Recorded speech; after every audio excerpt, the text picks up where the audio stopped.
Okay, in this experiment we are going to isolate bacteria from soil. For this purpose, I take the sample of soil that I have and I measure 1 gram of it. I put the 1 gram in the first test tube that has 9 ml of sterile saline. 9 ml of sterile saline. I take this first test tube and I vortex it. Of course, the purpose of this is just to distribute evenly the bacteria inside the test tube.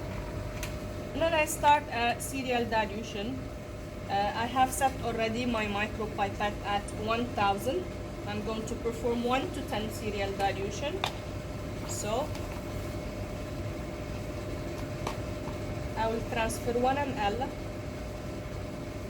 which is 1000 microliter, from the first test tube to the second.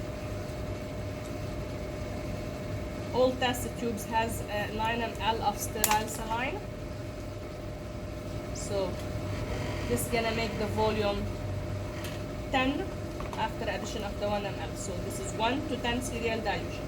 This is my 10 to the power minus 2. I will also take 1 ml and transfer it to the third test tube.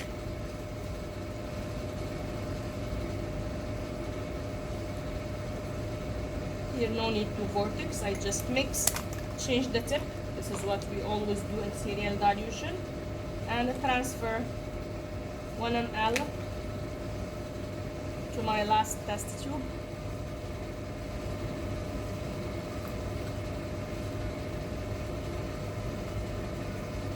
So now I have a serial dilution of soil ready. I need to start spreading from this soil. I will set my pipette to 100 ml. Our plated amount that we are using in the lab here is 0.1 ml, 100 microliter. Sorry, 100 microliter. These are my plates labeled soil, my name, date, and dilution. 10 to the power minus 1, 2, 3, and 4. To be able to use the same tip, the same spreader, I have to start from the most diluted to the least diluted. I set everything ready and I start transferring.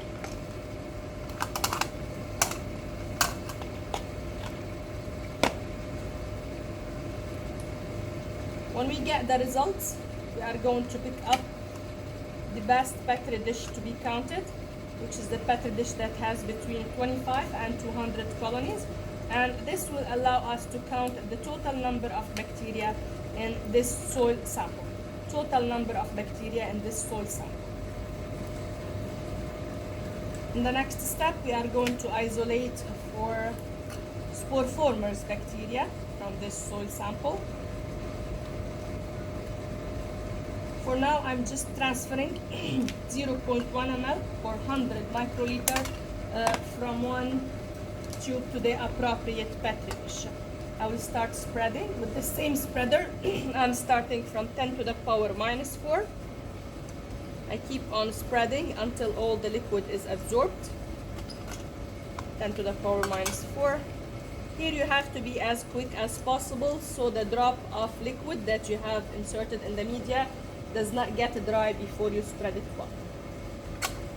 Minus 3, minus 2.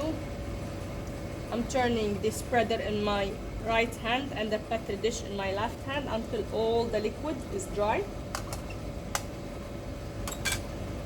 I try to keep my work as close to the flame as possible to avoid contamination. And this is my highest dilution. Spreader goes to hazardous waste and Petri dishes goes to the incubation for 24 hours.